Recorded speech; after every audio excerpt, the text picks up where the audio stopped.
नमस्कार, मैं अरुण के शर्मा, एनालिस्ट वन थॉट। आज बात करेंगे क्या भारत ने पाकिस्तान के परमाणु ठिकानों पर हमला किया अथवा नहीं। ऑपरेशन सिंदूर में ये तथाकथित हवा उड़ाई गई कि भारत ने परमाणु ठिकानों पर हमला किया, और ये भी काफ़ी प्रश्न उठाए जा रहे हैं विपक्ष द्वारा कि भारत ने खोया क्या और पाया क्या। अर्थात भारत ने आज 22 मई है, पहलगाम हमले को जो वारदात पाकिस्तान ने जानबूझकर निहत्थे भारतीयों को मौत के घाट उतारने का किया था, उसके एक महीने बाद 22 अप्रैल से आज 22 मई आ गई। क्या भारत सरकार ने इस बात के पीछे छुपे हुए रहस्य को बताने का कष्ट क्यों नहीं किया? और ये सवाल जो है ये उठता है बार बार कि भारत ने क्या पाया ऑपरेशन सिंदूर ने। तो जहां तक मेरी समझ है वो सब कुछ पाया भारत ने जो सैन्य शक्ति वाला देश, और हमारी सैन्य शक्ति जो है, हमारी थल सेना, वायु सेना, जल सेना जो कर सकती थी वो किया, और अपनी शक्ति का प्रदर्शन ही नहीं किया बल्कि उनका वो नुकसान कर दिया जो शायद वर्षों वर्षों तक पाकिस्तान को याद रखे जाएगा। जैसे 1971 में श्रीमती इंदिरा गांधी ने पाकिस्तान का वो नुकसान कर दिया था कि आने वाला इतिहास सैकड़ों हजारों वर्ष तक ये कहता रहेगा कि बांग्लादेश का जन्मदाता भारत है। हालांकि पाकिस्तान भी भारत से ही अलग हुआ था। अब उसमें जब हम ये बात करते हैं कि पहलगाम के बायसरन घाटी में आज से ठीक एक महीने पहले जो पाकिस्तान की आतंकवादी जो ग्रुप हैं, जो उन्होंने आतंकवादी ग्रुप ने कत्लेआम मचाया था, बेकसूर सैलानियों का धर्म पूछ पूछ कर परिवारों के सामने, पत्नी के सामने पति को गोली मारी, मां के सामने बेटे को गोली मार दी, और बेटी के सामने पिता को गोली मार दी। तो आज ये एक महीने बाद पाकिस्तान में आतंकी और सैन्य ठिकाने तबाह होते हमने देखे हैं। उसकी वीडियोस भारत सरकार ने बाकायदा रिलीज की है, और सीज फायर के बाद रह रहकर शांति को भंग करने का भी काम पाकिस्तान की आर्मी करती है। तो आज इस प्रश्न के साथ हम खड़े हैं कि हमने पाया क्या और खोया क्या। क्या भारतीय सैन्य शक्ति ने कुछ खोया भी है या भरे हाथ खड़ी है? भारत ने क्या नुकसान बर्दाश्त किया? तो जनता को तो बताना ही पड़ेगा। और इस दौरान कई सवाल जो हैं उसका सीधा जवाब मिलता नहीं है। एक महीने बाद भी पहलगाम के हमलावर कहाँ गए? वो 4 थे, 6 थे, 7 थे, 4 की फोटो रिलीज की गई है, और उसमें एक भी व्यक्ति जो वापस सफलतापूर्वक चला जाता है वो आ तो जाता है, परंतु घटना के बाद जो वारदात हुई उसके बाद वापस कैसे चला जाता है, ये प्रश्न खड़े होंगे। क्या ऑपरेशन सिंदूर में भारत ने अपना लड़ाकू विमान राफेल भी खो दिया है क्या? और खोया है तो कितने खोए हैं? एक खोया, दो खोए, तीन खोए, ये तो आपको आज नहीं तो कल बताना पड़ेगा। जनता से आप कितनी देर छिपा कर रखेंगे? और ये क्या समझौता ट्रंप ने कराया है, जो एक झुठेला और मस्खरा आदमी सिद्ध हुआ। 7 बार 8 बार बयान देकर उससे पलट जाना, यह उसके फितरत रही है। तो आज हम ये जानने की कोशिश करते हैं कि विदेश मंत्री ने क्या ऑपरेशन सिंदूर की जानकारी पाकिस्तान को, जो लिखा जाता है कि पहले दे दी थी या बाद में दी थी? ऑपरेशन सिंदूर जब खत्म हो गया, क्या उसके बाद जानकारी दी थी या उससे पहले ही पाकिस्तान को अलर्ट कर दिया गया था कि हम आपके आतंकवादी ठिकानों, अड्डों पर हमला करने जा रहे हैं, हम आपके सिविलियंस के ऊपर और आपके मिलिट्री के जो आपके सेंटर्स हैं उसको नहीं छूने वाले? अब इसका जवाब जो है, हालांकि 15 मई को विदेश मंत्री जयशंकर जो है वो उनका बयान तेजी से वायरल हुआ है। उन्होंने कहा कि ऑपरेशन सिंदूर की शुरुआत में ही हमने पाकिस्तान को यह मैसेज भेज दिया था कि हम आतंकवादी बुनियादी ढांचे पर हमला कर रहे हैं। तो क्या आपने मात्र बुनियादी ढांचे पर आक्रमण करके छोड़ दिया उसको?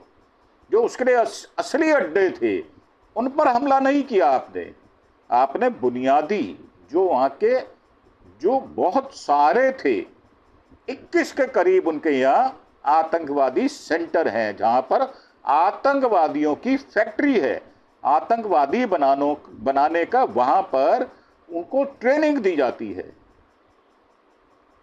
इसलिए सेना के पास, और ये कहा कि हम सेना पर हमला नहीं कर रहे, इसलिए सेना के पास ये ऑप्शन है कि इस कार्रवाई में शामिल ना हो और इससे दूर रहे।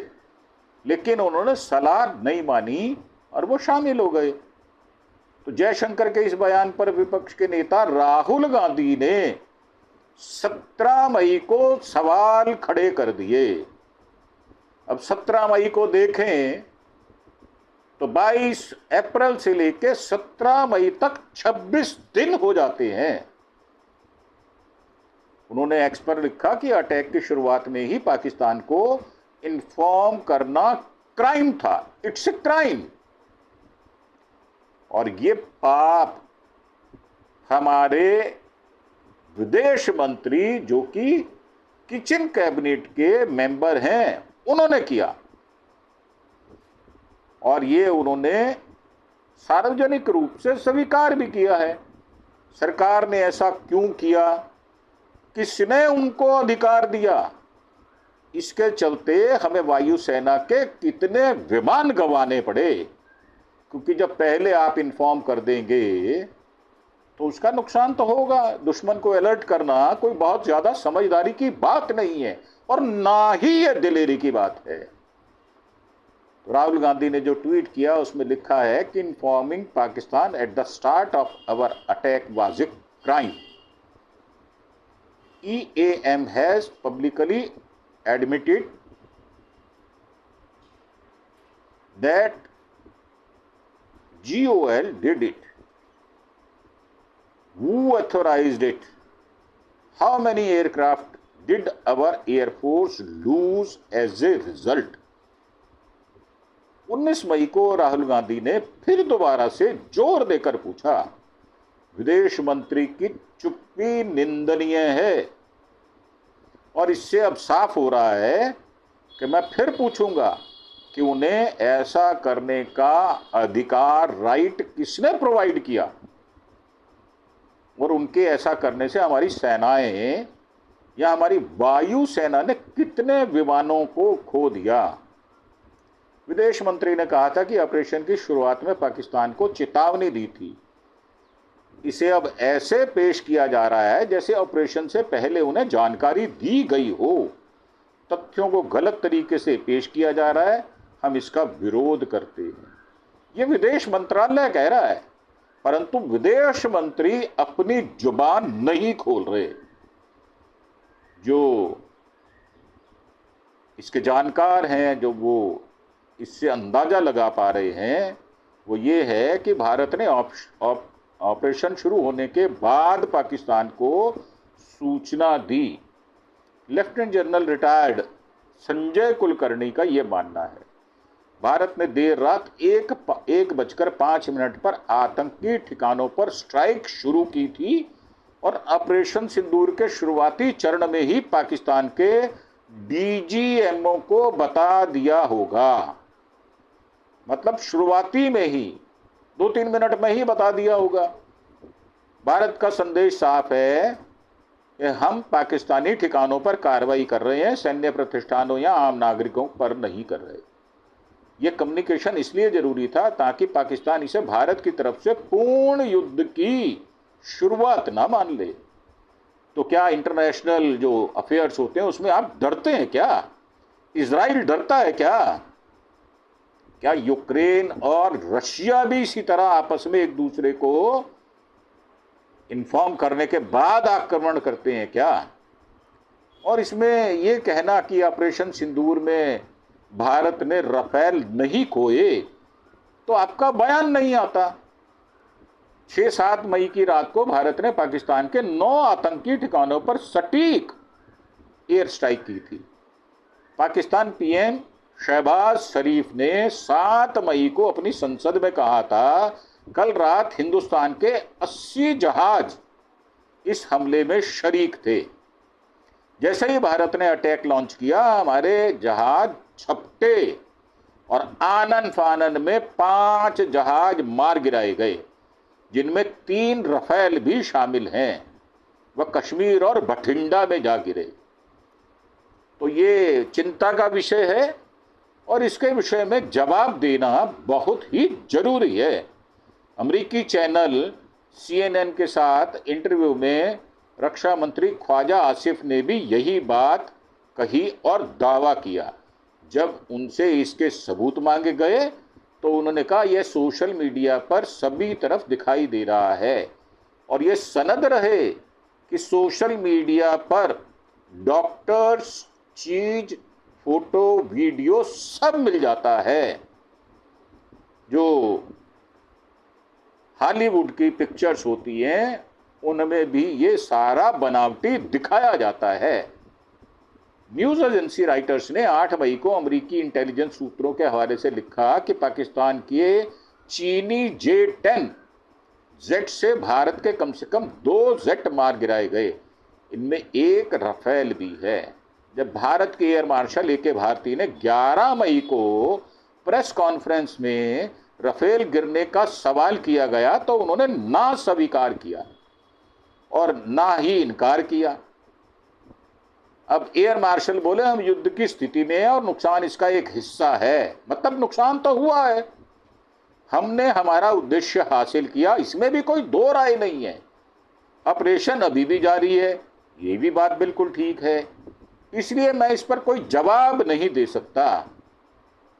ये बात उचित नहीं है, मैं इस पर कोई जवाब नहीं दे सकता। हमारे सभी पायलट सुरक्षित घर वापस आ चुके हैं।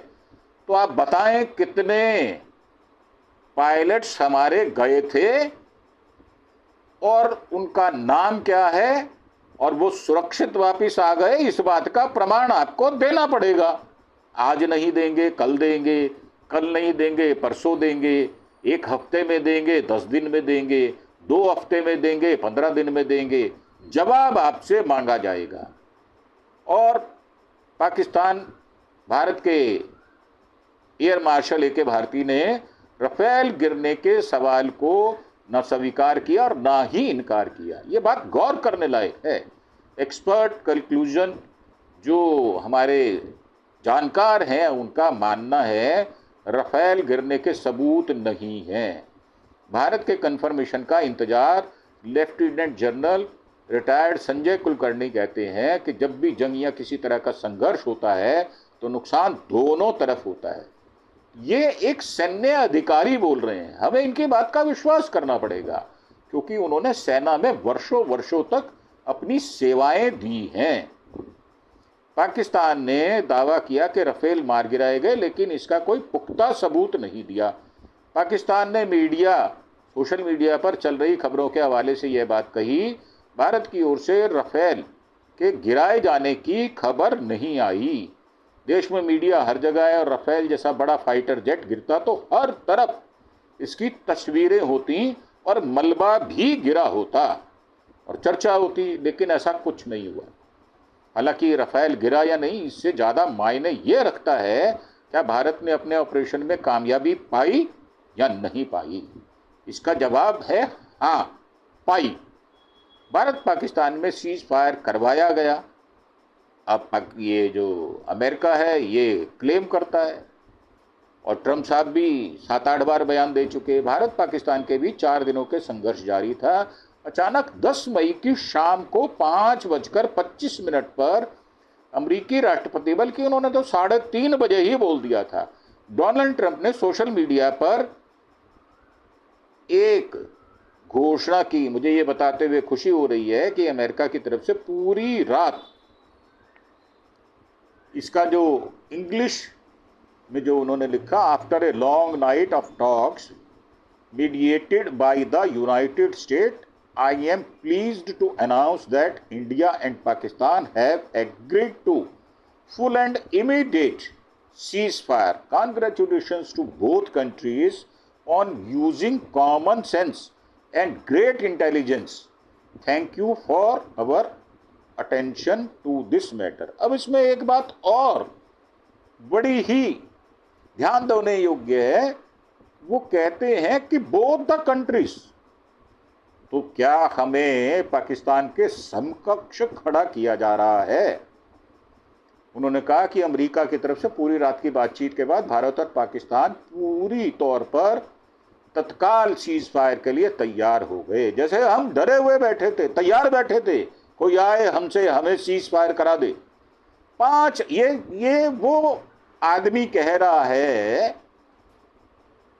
जो छिछोरा है, और उसी छिछोरे के लिए हमारे देश का प्रधानमंत्री वहां पर नमस्ते ट्रंप करते हैं और अब की बार ट्रंप सरकार करते हैं।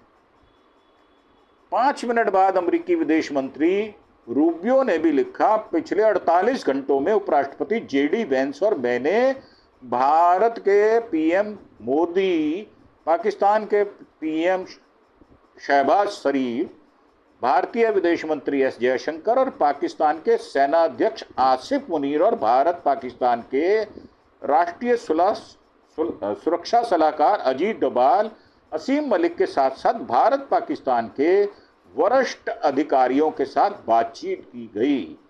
तो इतने लोगों का जब नाम दिया जा रहा है तो उन लोगों का फर्ज बनता है कि अपनी क्लैरिफिकेशन दें। इन बयानों के थोड़ी देर बाद भारत और पाकिस्तान ने सीज फायर कंफर्म कर दिया। पाकिस्तान ने ट्रंप का शुक्रिया अदा किया, लेकिन भारत ने अमेरिकी मध्यस्थता की बात स्वीकार नहीं की। यह भी बात नोट करने वाली है।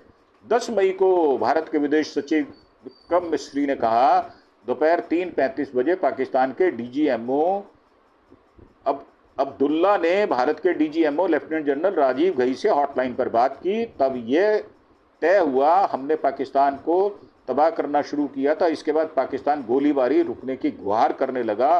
मैं साफ कह दूं कि यह भारत के हथियारों की ताकत है जिसने पाकिस्तान को गोलीबारी रोकने के लिए मजबूर किया। हालांकि 6 बजे के बाद पाकिस्तान की तरफ से फिर से गोलाबारी हुई जो रात 11 बजे तक चली, और भारत के जवाबी कार्रवाई करने के बाद पाकिस्तान ने इसको रोक दिया। 11 मई को पाकिस्तान के लेफ्टिनेंट जनरल अहमद शरीफ चौधरी ने प्रेस कॉन्फ्रेंस की। भारत ने 7-8 मई को सीज फायर के लिए डीजीएमओ स्तर पर बातचीत की मांग की थी। हमने 10 मई को अपनी जवाबी कार्रवाई यानी ऑपरेशन बुनियान मासूस के बाद इस मांग का जवाब दिया। भारत ने पहले सीज फायर के लिए संपर्क किया था, लेकिन पाकिस्तान ने अपनी जवाबी कार्रवाई पूरी करने के बाद ही इस पर सहमति जताई। अब देखो, एक डरपोक आदमी मार खाने के बाद कैसे डींगे हाँकता है, ये आपको देखने को स्पष्ट मिल रहा होगा। 12 मई को प्रधानमंत्री मोदी ने देश के नाम 22 मिनट का संदेश दिया। इसमें उन्होंने द्विपक्षीय सीज फायर की बात कही और अमेरिका का जिक्र तक नहीं किया, ना विरोध किया अपने यार ट्रंप का। एक्सपर्ट्स जो हैं, जो जानकार हैं, वो बताते हैं कि सीज फायर में अमेरिका की भूमिका, लेकिन मध्यस्थता नहीं कह सकते। तो भाई साहब क्या कह सकते हैं, वही बता दो, वो तो बताओ कम से कम। विदेश मामलों के जानकार और जेएनयू में प्रोफेसर ए.के. पाशा कहते हैं, सबसे पहले बयान ट्रंप का ही आया था कि उन्होंने सीज फायर करवा दिया। अगर भारत या पाकिस्तान की ओर से होता तो पहला बयान दोनों देशों की ओर से जारी किया गया होता, परंतु ऐसा नहीं हुआ। अब दोनों ही देश अपनी डोमेस्टिक पॉलिटिक्स को चमकाने के लिए अब उसको पॉलिश किया जा रहा है। और कर कौन रहा है? हमारे देश का प्रधानमंत्री। सीज फायर के लिए क्रेडिट पाने के लिए अपने आप को दे रहा है वो। हालांकि फॉरेन एक्सपर्ट्स, जो विदेश मामलों के जानकार हैं, जेएनयू के प्रोफेसर हैं राजन कुमार, उनका कहना है भारत और पाकिस्तान के बीच अमेरिका ने मुख्य तौर पर मध्यस्थ का रोल प्ले नहीं किया। आमतौर पर ऐसा होता है तो तीनों पार्टियां मिलकर फैसला करती हैं और शर्तों के साथ सीज फायर किया जाता है। इस मामले में ट्रंप ने ना सिर्फ कॉल पर बात की और खुद को सीज फायर का क्रेडिट दे दिया। उन्होंने भारत के साथ कोई टेलीफोन पर बात की हो, ऐसा कोई प्रमाण मिलता नहीं है। भारत को आतंकवादियों के ठिकाने तबाह करने थे, ऑपरेशन पूरा करके भारत ने सीज फायर के लिए हामी भर दी। तो ये हमारी पॉलिसी बहुत शुरू में ही बन गई थी कि हमने उनके आतंकवादी ठिकानों पर हमला करके उनको नष्ट करना है। तो ये तो बात शुरू में ही स्पष्ट हो गई थी और हमारा उद्देश्य भी यही था। असल में उद्देश्य यही था। ओआरएफ के स्ट्रेटेजिक स्टडीज प्रोग्राम के डिप्टी डायरेक्टर विवेक मिश्रा कहते हैं, अमेरिका सीज फायर की बातचीत में तो था, लेकिन भारत ने ट्रंप के दबाव में आकर सीज फायर नहीं किया। ट्रंप ने मध्यस्थता को अपनी पॉलिसी बना लिया है, चाहे रूस यूक्रेन हो या इजराइल गाजा हो। इसलिए भारत पाक सीज फायर में भी वो अति उत्साहित होकर बयान दे रहे हैं। तो भारत ने पाकिस्तान के परमाणु ठिकानों पर हमला किया या नहीं किया, इस बात का अगर हम जवाब ढूंढने के लिए निकलें तो पाकिस्तान हमलों के जवाब में भारत ने पाकिस्तान के 11 एयरबेस पर अटैक किया। इसके बाद सोशल मीडिया पर फैल गया कि किराना हिल्स, जहां पाकिस्तान के न्यूक्लियर हथियार रखे गए हैं और रखे जाने का दावा किया जाता है, वहां भारत ने हमला कर दिया। हमला तो किया, ये तो बात बिल्कुल ठीक है। हमले के बाद इलाके में न्यूक्लियर रिसाव हुआ, ये बात कहां तक ठीक है? पाकिस्तान ने तो ऐसा कोई क्लेम भी नहीं किया। पाकिस्तानी न्यूज वेबसाइट डॉन ने किराना हिल्स पर भारत के एक ड्रोन गिरने का दावा किया, हालांकि उसने न्यूक्लियर साइट पर अटैक की कोई बात स्वीकार नहीं की। अब सरगोदा एयरफील्ड है, उसके दृश्य दिखाए गए हैं। सीज फायर के बाद 12 मई को भारतीय सेना की प्रेस कॉन्फ्रेंस में एयर मार्शल ए.के. भारती साहब ने एक पूछे गए प्रश्न पर उन्होंने कहा कि किराना हिल्स पर जो भी है, हमने यहाँ हमला नहीं किया। इसके बाद उन्होंने मजाकिया अंदाज में यह भी कहा, शुक्रिया हमें बताने के लिए कि किराना हिल्स में न्यूक्लियर इंस्टॉलेशन है, हमें यह नहीं पता था। और भारत ने पाकिस्तान के परमाणु ठिकानों पर हमला नहीं किया। International atomic energy agency IAEA के प्रवक्ता फेडरिक दहाल ने बताया, हमें जानकारी मिली थी कि पाकिस्तान में किसी भी परमाणु संयंत्र से कोई रिसाव या उत्सर्जन नहीं हुआ। भारत ने पाकिस्तान के सरगोदा एयरबेस पर हमला किया था, जहां अमेरिका के दिए हुए F-16 फाइटर जेट्स खड़े थे। सरगोदा से कुछ ही दूरी पर नमक के पहाड़ हैं, जिन्हें किराना हिल्स कहा जाता है। इसी जगह पाकिस्तान का न्यूक्लियर टेस्टिंग स्टेशन भी मौजूद है। हालांकि भारत ने जानबूझकर परमाणु ठिकानों पर हमला नहीं किया। पहलगाम हमला करने वाले चारों आतंकियों का क्या हुआ भाई साहब? कहां चले गए? कौन सी जमीन खा गई? कौन सा आसमां उनको उड़ाकर ले गया? ये भी तो बताओ। और इसका जवाब ये है कि बैसरन घाटी में टूरिस्ट पर हमला करने के बाद चारों आतंकी जंगल की ओर भाग गए थे। आतंकियों को ढूंढने में आर्मी, राष्ट्रीय rifles, para commando unit, CRPF, Jammu Kashmir police और अन्य अर्धसैनिक बल लगे हुए हैं। जंगलों, पहाड़ों और रिहायशी इलाकों में आतंकियों की तलाश की जा रही है। जम्मू कश्मीर पुलिस ने 24 अप्रैल को हमले में शामिल आतंकियों की पहचान कर 3 स्केच जारी किए थे। इन पर 20-20 लाख रुपए का इनाम भी रखा गया। आतंकियों में आदिल हुसैन ठोकेर, हाशिम मूसा और अली भाई शामिल हैं। तीनों ही लश्कर तैयबा के एक्टिव सदस्य हैं और 28 अप्रैल तक आतंकवादियों को 4 बार लोकेट किया गया है। यह इंडियन एक्सप्रेस की रिपोर्ट है, जिसमें एक बार मुठभेड़ भी हुई है। आतंकवादियों को पहले पहलगाम तहसील के हापत नगर गांव के जंगलों में देखा गया था, लेकिन जब तक घेराबंदी की जाती वे घने जंगलों का फायदा उठाकर भाग निकले। इसके बाद उन्हें कुलगाम के जंगलों में देखा गया, जहां मुठभेड़ तो हुई लेकिन यहां से भी आतंकवादी भाग निकले। इसके बाद त्राल के पहाड़ियों, कोकेर नाग के जंगलों में भी आतंकवादियों को लोकेट किया गया था, लेकिन यहां भी सुरक्षा बल उन्हें पकड़ने में सफल नहीं हो पाए। 7 मई को प्रेस कॉन्फ्रेंस के दौरान विदेश सचिव विक्रम मिस्री ने कहा, पहलगाम आतंकवादी हमले की जांच में सामने आया है कि हमलावर पाकिस्तान में बैठे आतंकवादियों से लगातार बात कर रहे हैं। हालांकि उन्होंने आतंकवादियों की खोजबीन के बारे में कोई जानकारी नहीं दी और सरगोदा के लोकल सपोर्ट से पहाड़ों और जंगलों में छिपते फिर रहे हैं आतंकवादी। ये संजय कुलकर्णी जो हैं, लेफ्टिनेंट जनरल रिटायर्ड, ये उनका कहना है। आतंकवादी जब भी हमला करते हैं तो उनकी पूरी तैयारी रहती है। पहलगाम हमले के बाद आतंकवादी बराबर लोकेशन बदलते रहते हैं। अगर एक जगह रहेंगे तो पकड़े जाएंगे, ये तो बात बिल्कुल कॉमन सेंस वाली है। इसमें कुछ ऐसा आप एक्सपर्ट हो ऐसा कुछ है नहीं, और लोकल लोग उन्हें सपोर्ट करते हैं। यह बात बिल्कुल सच है। ये 100% और 16 आने सच बात है। बिना लोकल आदमी के सपोर्ट किए देश का दुश्मन देश के अंदर मलाई खा रहा है, ऐसा संभव ही नहीं है। जिन्हें आतंकवादियों की मदद के लिए तैयार किया जाता है, आतंकियों को पता होता है किस घर में कपड़े बदलने हैं, किस घर में दाढ़ी काटनी है और कहां बाल बनवाने हैं, कहां अपना हुलिया चेंज करना है, कहां दूसरा बहरूपिया रूप धर लेना है। एक गली में किसी आतंकी का रूप अलग होता है और दूसरी गली में जब वो पहुंचता है तो अपना रंग रूप, चेहरा मोहरा, कपड़े सब बदल लेता है। ऐसे में आतंकियों को पकड़ना बेहद मुश्किल हो जाता है। और पाकिस्तान के तरह जिस तरह चीन और तुर्की खड़े थे ऑपरेशन सिंदूर में, भारत का साथ किन देशों ने दिया, ये भी सवाल है। अगर इसकी हम खोज में जाएं तो भारत पाकिस्तान संघर्ष के दौरान चीन और तुर्की ने खुलकर पाकिस्तान का समर्थन किया।